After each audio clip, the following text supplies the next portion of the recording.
इस प्रकार से वैराग्य पूर्वक रहो और इस संसार में धर्मशाला की तरह से दिन काट लो।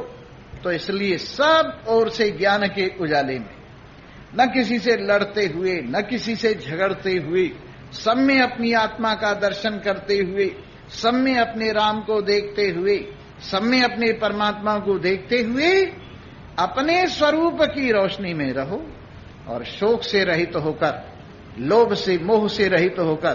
देखो एक बात बताता हूं तुम्हें, इस संसार के अंदर रामलीला यथा योग्य करो और ऐसे करो जैसे नाइन होती है, नाई की घरवाली, उसका नाम होता है नाइन। जैसे धोबी की घरवाली का नाम धोबन, दर्जी की घरवाली का नाम दर्जिन, इसी तरह से नाई की घरवाली का नाम नाइन होता है। वो नाइन जो होती है वो अपने जजमानों के घर में जाती है और किसी के यहां शादी होती है तो बड़ी खुश होती है, बड़े गीत गाती है, ऐसे गीत गाती है कि वो मालकिन खुश हो जाती है, कितनी खुशी है मेरी शादी में, इसको कितनी प्रसन्नता है। दान दक्षिणा जेब में डालती है और वहां से चल देती है। फिर इसके बाद किसी यजमान के यहां मृत्यु हुई होती है, वहां जाती है और वहां ऐसे रोती है, ऐसे रोती है, रुदन करती है कि सबकी लीडर बन जाती है, समझे ना। और यूं समझते हैं कि वो कमाल है, देखो कितना हमारी हमदर्दी है इसे। लेकिन जब घर आती है अपने, न किसी की शादी, न किसी का गम, बाकी रह गए हम ही हम। ऐसे ड्रामा करो, कहीं शादी में जाओ तो बड़े खुशी के उनसे 4 ठुमके ज्यादा लगा दो, कहीं रोने में जाओ तो 4 हिचकियां ज्यादा मार दो, और इसके बाद जब अपने घर आओ तो सारा ड्रामा उतार के रख दो और इस तरह से संसार में रहो, खेल की तरह से खेलो और अपनी मस्ती को याद रखो। आनंद अपने आप में से आता है, कहीं बाहर से नहीं आता। शांति अपने आप में रहती है, कहीं बाहर नहीं है। और अपने आप को जिसने समझ लिया, अपने आप से जिसकी मुलाकात हो गई, अरे अपने से जिसने मुलाकात कर ली, दुनिया में उसने बड़ी बात कर ली। अपने से जिसने मुलाकात कर ली, दुनिया में उसने बड़ी बात कर ली। अपने से मिले हुए रहो, अपने से मुलाकात करते हुए रहो, अपने दर्पण में अपने दर्शन करते हुए संसार के खेल को खेलो। और हां, कौवे की आंख की तरह से, कौवा जो होता है ना, उसकी 2 आंखों में एक पुतली घूमती है, कभी इधर कभी इधर। वैसे ही वृत्ति को व्यवहार में भी ले आओ और व्यवहार का काम चला के परमार्थ में ले जाओ तुरंत, व्यवहार का काम चला के तुरंत परमार्थ में ले आओ।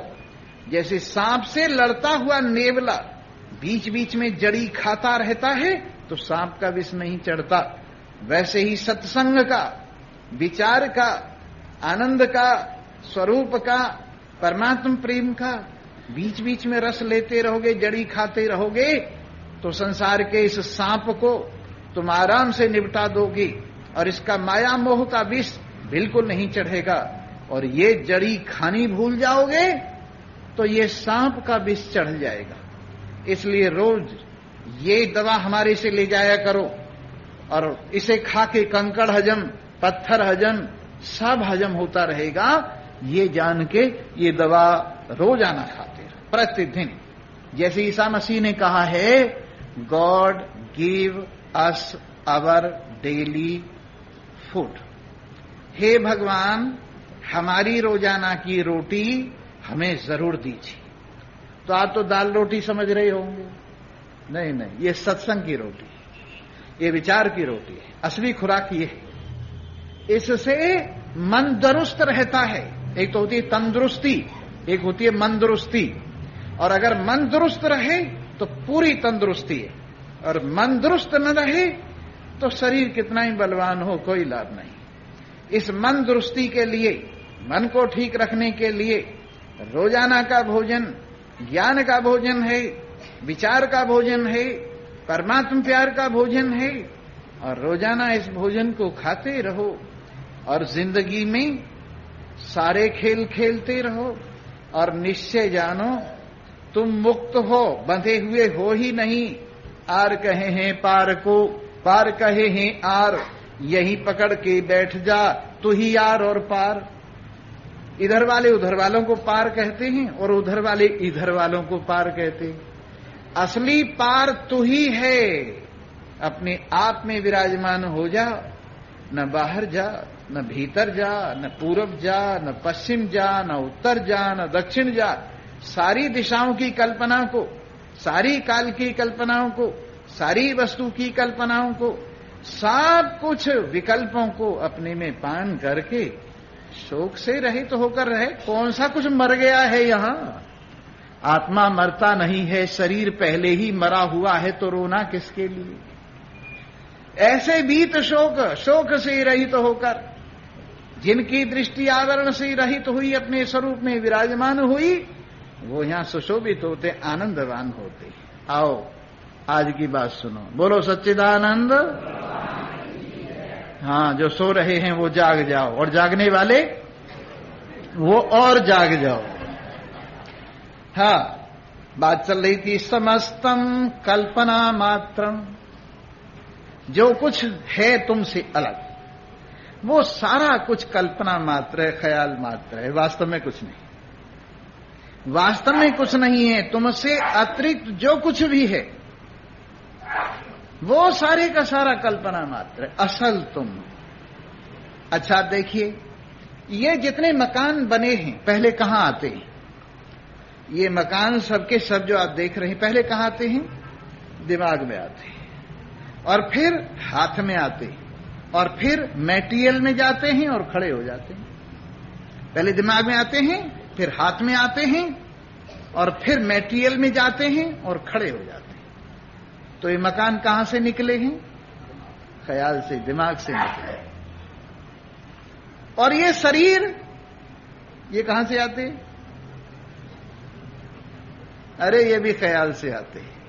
ये हमारे तुम्हारे शरीर हमारे तुम्हारे ख्याल के बने हुए हैं मेरे मित्रों। ये राज की बात है। तुम ये समझ रहे हो किसी और ने बना के भेजा है आपको, और तुम ये समझ रहे हो लाई हयात आए कजा ले चली चले, न अपनी खुशी से आए न अपनी खुशी चले।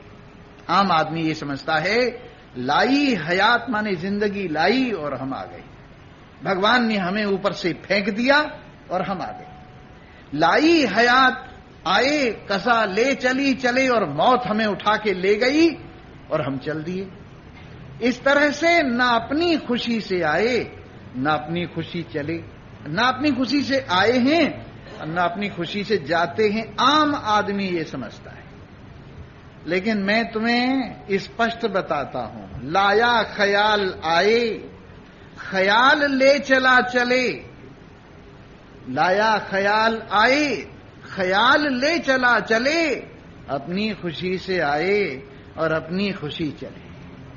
यहां आप आते हैं, कौन लाता है? आपकी अधूरी इच्छाएं, आपका रहा हुआ संसार में मोह, आपके अधूरी कामनाएं, आपके अधूरे काम ये संसार में आपको लाते हैं। संसार में कौन चीज लाती है? जो आप अपने मन में ये छोड़ जाते हैं वासना कि ये काम मेरा अधूरा रह गया। ये बच्चे जो थे वो अधूरे रह गए। कोई बेचारा बच्चों के लिए मर गया, हाय मेरे बच्चा नहीं स्वामी जी, एक लड़का तो होना चाहिए था। मैंने कहा मेरे कई लड़के, कोई सा ले जा, तुझे चाहिए लड़के ले जा। तो इस तरह से लोगों की ये वासना रह जाती है कि मेरे बच्चे नहीं। अगले जन्म में क्या करेगा? 5-5, 7-7 एक बार में बच्चे होंगे, ऐसा शरीर मिलेगा। ध्यान दे के सुनो कथा। क्या बात चल रही थी? बच्चों की वासना लेके जो यहां से जाएगा उसको ऐसा शरीर मिलेगा, एक बार में 5-5, 10-10, 100-100 बच्चे होंगे। समझ रहे हो नहीं? जो धन की वासना लेके मरेगा, समझे ना? ऐसा हमारे शास्त्र में आया है कि वो किसी खजाने का सांप बन जाएगा, न खावेगा और न किसी को खाने देगा।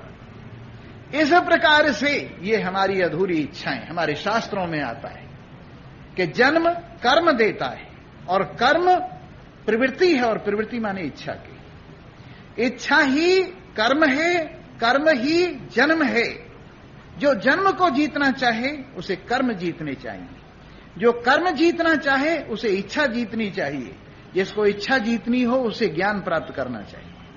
ज्ञान प्राप्त करके पूर्णता देखकर इच्छा निबटती है, इच्छा निबटकर कर्म निबटते हैं और कर्म निबटते ही जन्म निबट जाता है।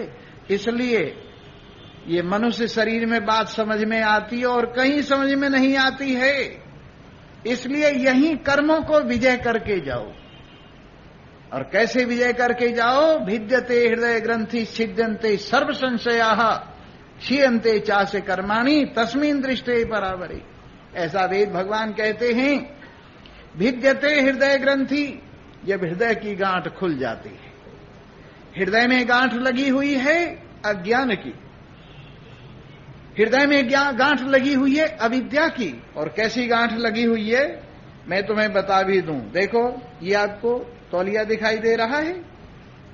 एक सिरा इसका ये है और एक सिरा ये है। ये सिरा इधर आ गया, ये सिरा इधर आ गया। ये क्या हो गई? क्या हुआ है इसमें?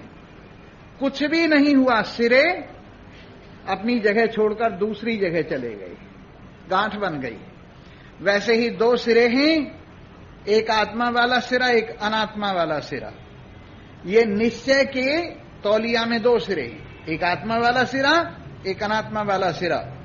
तो इधर अनात्मा वाला, आत्मा वाला सिरा अनात्मा की ओर चला गया और अनात्मा वाला सिरा आत्मा की ओर आ गया। ये गांठ लग गई। यानी आत्मा को अनात्मा समझ लिया और अनात्मा को आत्मा समझ लिया। ग्रंथि नंबर 1। दूसरी ग्रंथि, आत्मा चेतन है, प्रपंच जड़ है।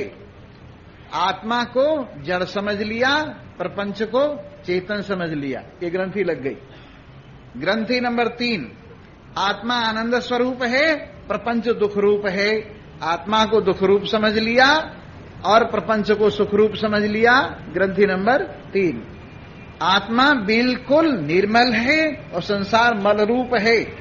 आत्मा को मैला समझ लिया, संसार को स्वच्छ समझ लिया और ग्रंथि लग गई। ऐसे ग्रंथि लगती जाती हैं। और इस तरह से जब ग्रंथि खुलती है, आत्मा को आत्मा समझ लिया, अनात्मा को अनात्मा समझ लिया, चेतन को चेतन समझ लिया, जड़ को जड़ समझ लिया, आनंद को आनंद समझ लिया, दुख को दुख समझ लिया, निर्मल को निर्मल समझ लिया, समल को समल समझ लिया और ग्रंथि खुल गई। इतनी सी तो बात है। भिद्यते हृदय ग्रंथि। कैसे होता है ये? पर और अवर को जान लेने पर। पर माने आत्मा, अवर माने संसार, प्रपंच, अनात्मा। इस प्रकार भिद्यते हृदय ग्रंथि छिद्यन्ते सर्व संशया क्षीयन्ते चासे कर्माणि तस्मिन् दृष्टि परावरे। जैसे ही पर और अवर को देख लेता है, आत्मा और अनात्मा को समझ लेता है, तो हृदय की गांठ भिद जाती है और कोई संशय नहीं रहता। फिर वो नहीं रहती। स्वामी जी एक संशय है। मैंने कहा क्या संशय है? अजी मन नहीं रुकता। ये तो सबके ही संशय हैं, ये कौन सी बड़ी बात हो गई? अच्छा है मन न रुके। मेरी तरफ गौर से देख रहे हैं कि ये इन्होंने क्या कह दिया। अगर मन रुक गया तो तन भी रुक जाएगा और राम राम सत हो जाएगी। कहीं मन रोकने के चक्कर में हो ना तुम, मारे जाओगे। मन को मत रोकना, समझे ना। और कहते हैं प्रभु जी कोई ऐसा संत मिला दे। कैसा संत मिला दे? जेड़ा मन दिया बागा मोड़े। ऐसा कोई संत मिले हमारे मन की बागों को मोड़ देवे। मन इनका, बाग संत मोड़ते फिरे। बताओ, ऐसा कोई संत मिले उधारे पे, किराए पे। इस तरह से आम आदमी इस चक्कर में रहता है। मन का सदुपयोग करो, मन को ज्ञान में लगाओ, मन को आत्मश्रवण मनन निधिध्यासन में लगाओ, मन को आत्माकार वृत्ति करो। रोक के क्या करोगे? इसका जड़ बनाओगे। इसको रोक के क्या करोगे? अरे नहर बनाते हैं समझदार आदमी तो पानी को रास्ता देते हैं, तब बांध बनता है। और पानी को रास्ता न दो तो बांध नहीं बन सकता। उसी तरह से मन को रास्ता दो। और मन को कौन सा रास्ता दो? परमात्मा चिंतन का रास्ता दो, श्रवण का रास्ता दो, मनन का रास्ता दो, निधिध्यासन का रास्ता दो और निरंतर अभ्यास का रास्ता दो, तो वैराग्य का बांध लगेगा। पहले ज्ञान का अभ्यास का रास्ता दोगे तो ही वैराग्य का बांध लगेगा। अगर ज्ञान का अभ्यास का आप रास्ता नहीं दोगे तो वैराग्य का बांध कैसे लग जाएगा?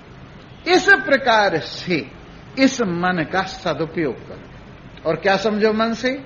समस्तम कल्पना मात्रम, ये सारा प्रपंच कल्पना मात्र है, वस्तुतः कुछ है नहीं। भिद्यते हृदय ग्रंथि छिद्यते सर्व संशय, कोई संशय बाकी नहीं रहता। छिद्यंते सर्व संशय, कोई संशय नहीं रहता।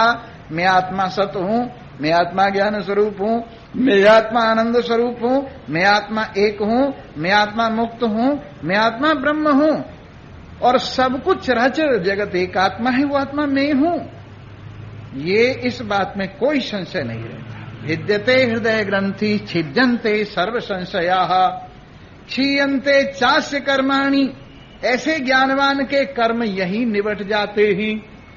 कैसे? 3 तरह के कर्म हैं। एक तो संचित कर्म और एक प्रारब्ध कर्म, एक क्रियमाण या आगामी कर्म। संचित कर्म तो वो हैं जैसे स्टोर जिनमें होता रहता है, कर्म इकट्ठे होते रहते हैं जिनमें।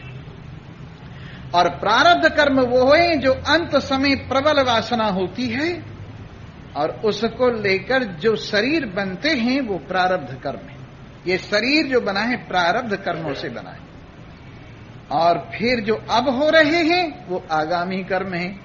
तो ज्ञान से संचित जल जाते हैं, भोग से प्रारब्ध निबट जाते हैं, असंगता से आगामी से संबंध नहीं होता और यही कर्म क्षय हो जाते हैं। क्षीयन्ते चास्य कर्माणि, ज्ञानवान के कर्म यही क्षय हो जाते हैं। इसलिए ले जाने के लिए कुछ रहता ही नहीं। क्यों स्वामी जी, तुम किस लोक में जाओगे? बताओ इनको, किस लोक में जाएंगे? मैं इनका सब लोकों को हजम कर जाएंगे। किस लोक में जाओगे? सब लोकों को हजम कर जाएंगे। सब लोग कल्पित हैं, ख्याली हैं, माने हुए हैं। और जिसमें ये लोक रहते हैं वो लोकों का अधिष्ठान मैं हूं। उस अधिष्ठान के ज्ञान पर सारी कल्पना निवृत्त हो जाती है। तो समस्तम कल्पना मात्रम, ये सारा खेल कल्पना मात्र, ख्याल मात्र है। आत्मा मुक्तः सनातनः, जब ख्याली है तो बंधा हुआ किससे? ख्याल से। और क्या है? बंधा हुआ कोई है ही नहीं। गधे देखे हैं आपने? गधे नहीं देखे? यही गधे। तो ये गधे जो हैं, एक आदमी के कई गधे थे, तो वो गधे जब बांधने लगा, एक गधे की रस्सी खो गई। उसने सोचा इसे कैसे बांधूं? तो अपने बुजुर्ग से पूछा जो बड़े अनुभवी थे कि जी एक गधे की रस्सी खो गई, इसको कैसे बांधूं?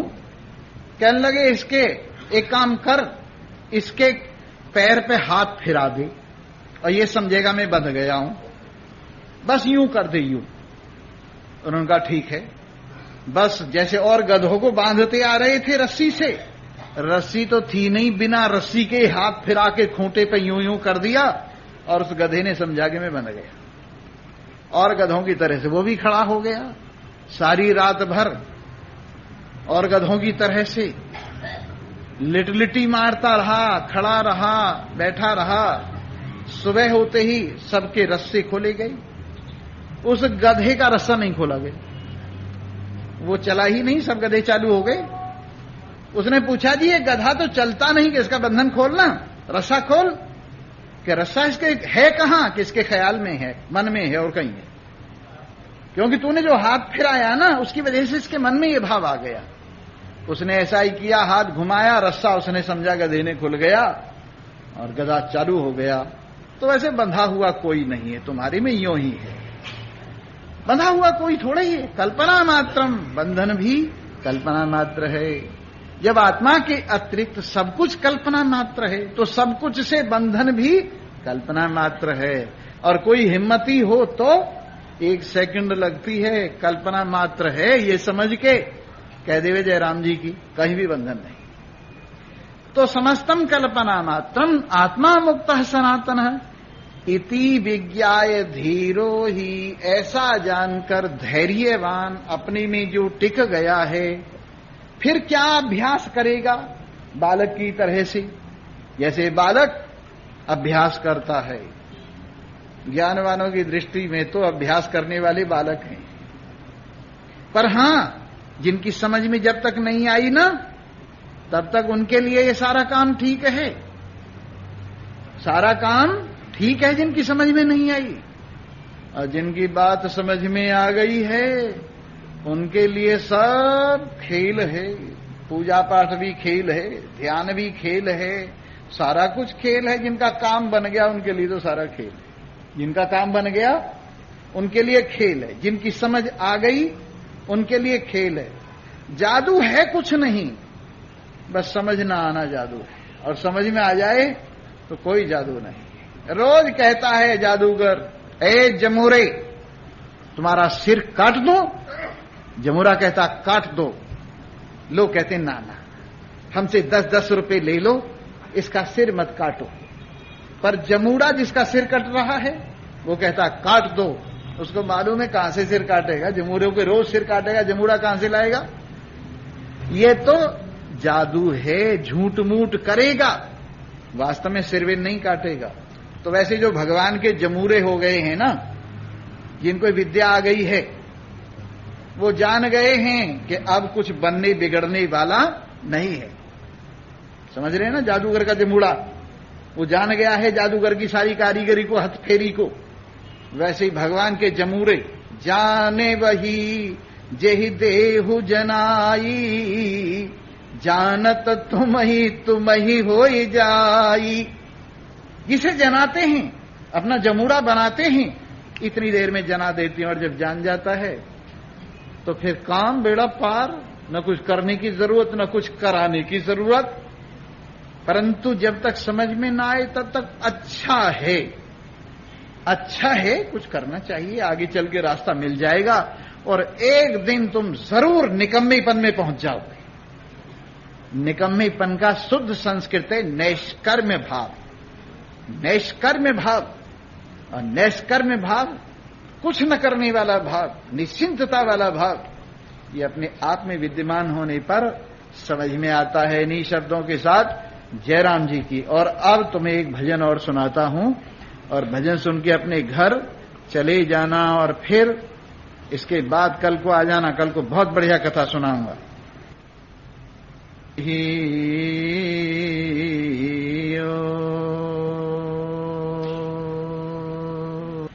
नर जीवन को लाभ उठाए रसिया हो, उठाए रसिया, ऐसा अवसर फेरी न आवे। नर जीवन को लाभ उठाए रसिया हो, उठाए रसिया, ऐसो अवसर फेरी न आवे।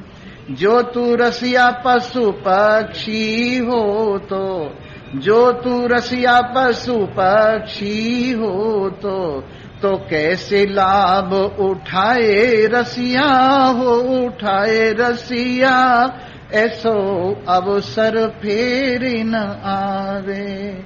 नर जीवन को लाभ उठाए रसिया हो, उठाए रसिया, ऐसो नर तन फेर न पावे। सत्संग कैसे पाए रसिया हो, उठाए रसिया, जो तू रसिया कीट पतंग हो तो, जो तू रसिया कीट पतंग हो तो सत्संग को लाभ कैसे पाए रसिया हो, कैसे पाए रसिया, ये नर तन फेर न पावे। नर जीवन को लाभ उठाए रसिया हो, उठाए रसिया, ऐसा अवसर फेर न आवे। जो रसिया घास फूस तुम होते, जो रसिया घास फूस तुम होते, तो कैसे दुख सुनाए रसिया हो, सुनाए रसिया ऐसा अवसर कबहु न आवे। नर जीवन को लाभ उठाए रसिया हो, उठाए रसिया ऐसा अवसर फिर न आवे। जन्म मरण जो तुम, हाँ जो तुम रसिया, मुक्ति आत्म सुख पाओ रसिया तुम हो, सुनाओ रसिया। जन्म मरण बंधन कट जाएंगे, जन्म मरण बंधन कट जाएंगे।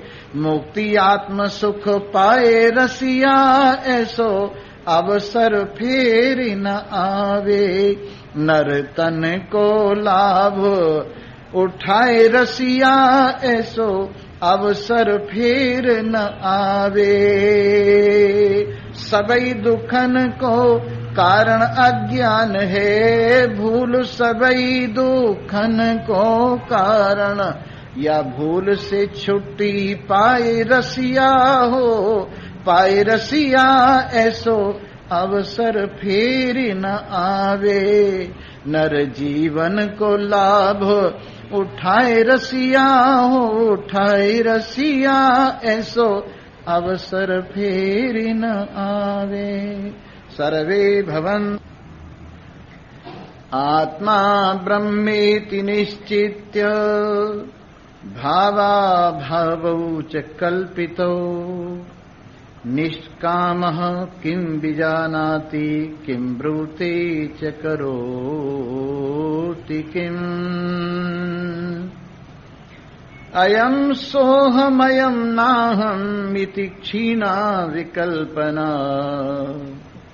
सर्वम् आत्मेति निश्चित्य तूष्णीम् भूतस्य योगिनः। न विक्षेपो न चैकाग्र्यम् नातिबोधो न मूढता, न सुखम् न च वा दुःखम् उपशान्तस्य योगिनः।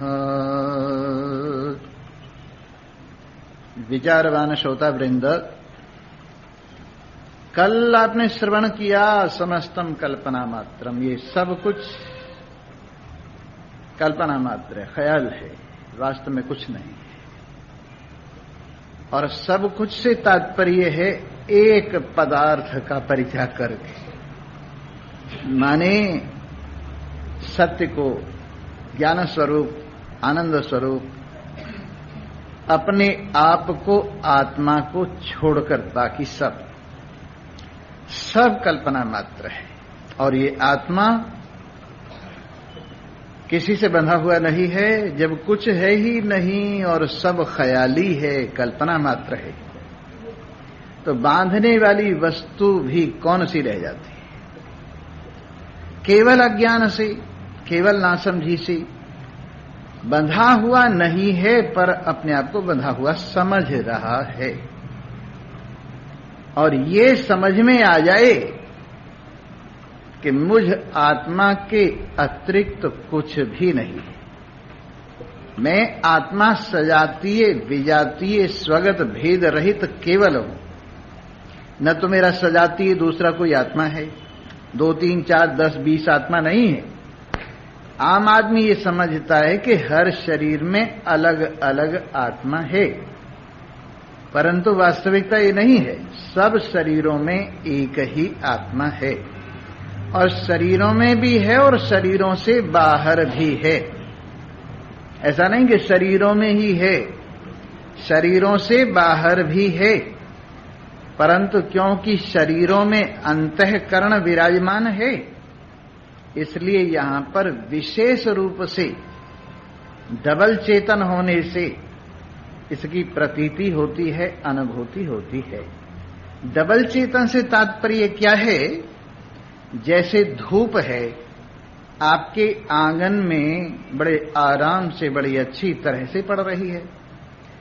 इसके बाद आप एक दर्पण लीजिए और दर्पण में फिर सूर्य का प्रतिबिंब लीजिए और उस प्रतिबिंब की धूप में डालिए, मेरी बात समझ रहे हैं? फिर से समझने की कोशिश कीजिए। आपके आंगन में सूरज की धूप है, अपने हाथ में एक दर्पण लीजिए, मिरर, उसमें सूरज का प्रतिबिंब ग्रहण कीजिए, ऐसा उसको पकड़िए जिससे सूरज का उसमें प्रतिबिंब पड़े, और फिर उस प्रतिबिंब वाले सूरज की धूप उस धूप में डालिए। तो आप देखेंगे सूरज के प्रतिबिंब वाली धूप और वो धूप जो सूरज की धूप है मिलकर कुछ और उजली धूप हो गई है, कुछ विशेष धूप हो गई है, और धूप से उसका अलगाव है। जितना बड़ा दर्पण है उतना ही बड़ा बाहर धूप आपको नजर आएगी, जो विशेष धूप होगी, क्योंकि वो डबल धूप हो जाएगी। एक धूप तो सामान्य सूर्य की और एक धूप विशेष सूर्य की, दोनों मिल जाएंगी। उसी तरह से अंतःकरण दर्पण की तरह से है, और उसमें आत्मा प्रतिबिंबित होता है। तो एक तो उसकी धूप और एक सामान्य रूप से विराजमान आत्मा की धूप। जहां ये दोनों मिलती हैं शरीर में आकर, तो यहां पर विशेष रूप से ये धूप माने चेतनता विशेष रूप से दिखाई देती है, इसलिए इसको डबल चेतन कहा है। शरीर में अंतःकरण के माध्यम से परमात्मा का प्रतिबिंब पड़ने की वजह से डबल धूप है और बाकी जगह पर सिंगल धूप है। जिस तरह से पत्थर में सामान्य चेतन है, जिस तरह से और चीजों में सामान्य चेतन है, लेकिन शरीरों में अंतःकरण होने की वजह से विशेष चेतन है, डबल चेतन है। इसलिए इनमें दौड़ना, फिरना, कूदना, बोलना, चलना, फिरना ये दिखाई देता है, और सामान्य चेतन जहां है वहां ये प्रतीत नहीं होता। ये भेद इसलिए आत्मा तो शरीर के बाहर भी है और भीतर भी है, परंतु शरीर में डबल चेतन है और बाहर सामान्य चेतन है। एक बात।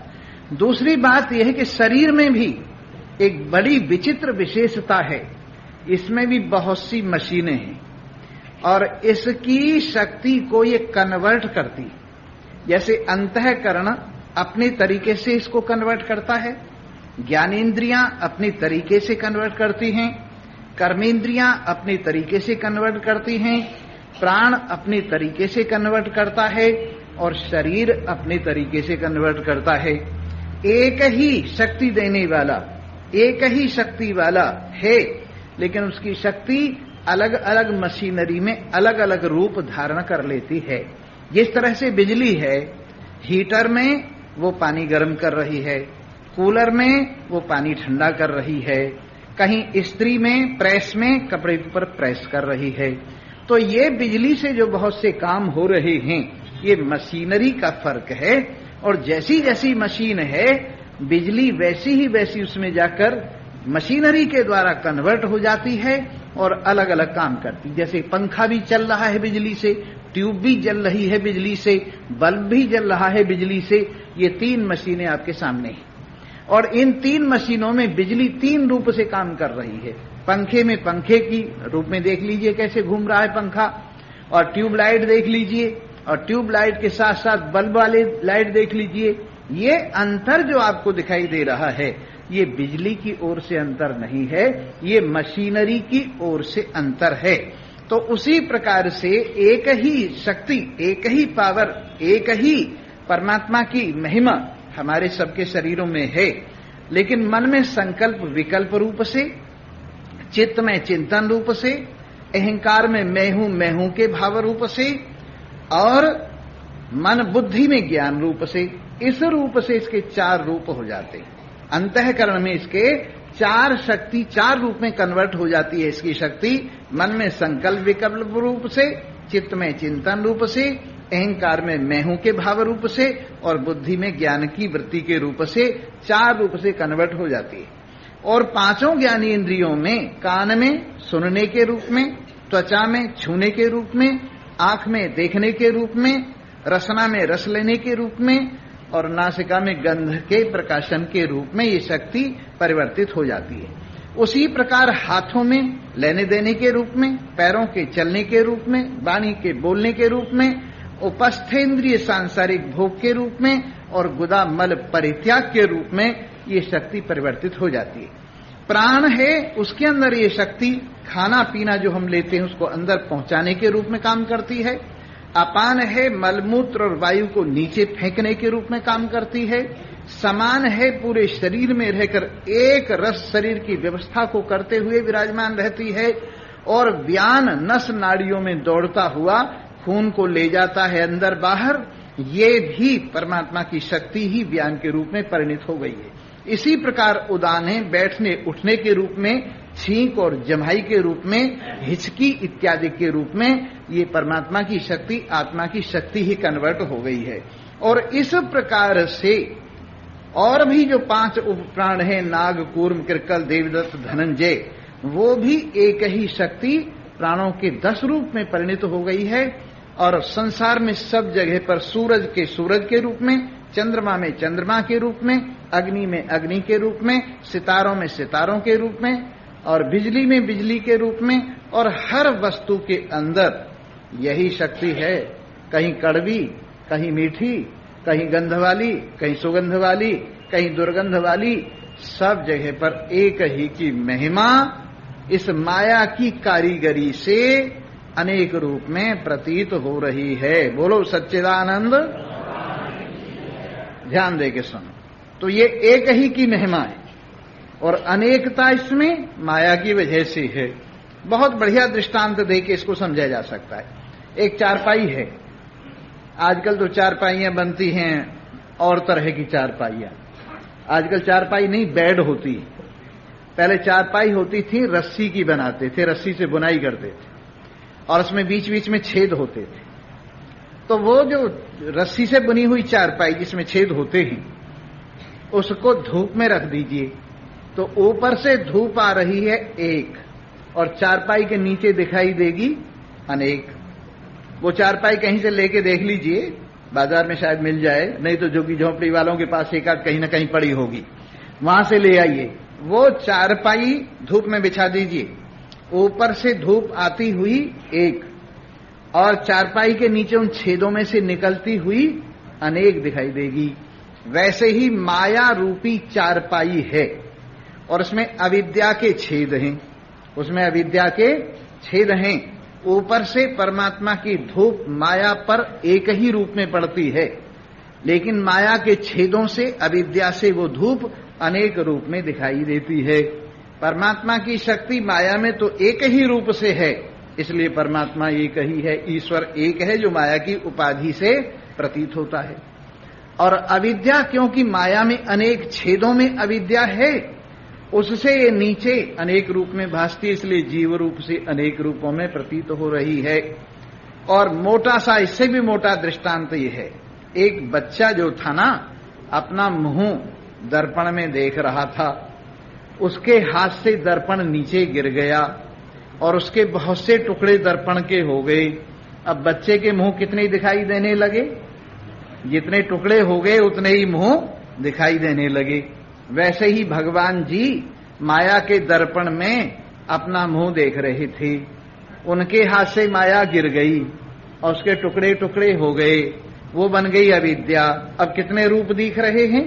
बहुत से रूप देख रहे हैं। दर्पण गिरा हाथ से, टुकड़े हुए हजार। दर्पण गिरा हाथ से, टुकड़े हुए हजार, टूक टूक में देख ले साहिब का दीदार। दर्पण गिरा हाथ से, टुकड़े हुए हजार, टूक टूक में देख ले साहिब का दीदार। इस तरह से ये देखने वाला एक ही है। जब वो माया के दर्पण में देखता है तो एक रूप से देखता है, और जब अविद्या के दर्पणों में देखता है तो अनेक रूप से देखता है। इस प्रकार ये सब कुछ जितना है, माया माने कल्पना, माया माने कल्पना, माने ख्याल, माने मन, तो ये सारा जितना कुछ प्रपंच है ये सब का सब कल्पना मात्र है। और आत्मा जो देखने वाला है वो तो मुक्त है, सनातन है, एक रस है, न आता है, न जाता है, न खाता है, न पीता है, और सब में ज्यों का त्यों है। न किसी में पापी है, न किसी में पुण्यवान है। ये सब मन तक है खेल। जितने दुख सुख लाभ हानि जय पराजय हैं, पाप पुण्य हैं, धर्माधर्म हैं, सब मन तक है। अब आप ये देखिए, सुषुप्ति में मन अज्ञान में लय हो जाता है, तो वहां न सुख रहता है, न दुख रहता है, न लाभ रहता है, न हानि रहती है। और जब मन जागता है तो सारी चीज जाग जाती है, मैं मेरा तू तेरा अपना पराया। तो मन की चटाई में सब इकट्ठा हो जाता है, और मन की चटाई खुलती है तो सब फैल जाता है। इसलिए सारा खेल मन मात्र में। आपको आश्चर्य होगा सुन के, धरती कहीं नहीं है, जल कहीं नहीं है, अग्नि कहीं नहीं है, वायु और आकाश कहीं नहीं है, ये सब तुम्हारे मन का खेल है। जैसे स्वप्न में न रथ होता है, न बैल होते हैं, न सड़क होती है, न कुछ होता है, सब आपका मन होता है। वैसे ही जागृत में न कहीं देश है, न कहीं काल है, न कहीं वस्तु है, न कहीं ब्रह्मा विष्णु महेश हैं, न कहीं देवी देवता हैं, न कोई इधर है, न कोई उधर है, सब तुम्हारा मन है। एक यूनिवर्सल मन है जिसको हम परमात्मा का मन कह सकते हैं, और एक इंडिविजुअल मन है जिसको हम जीव का मन कह सकते हैं।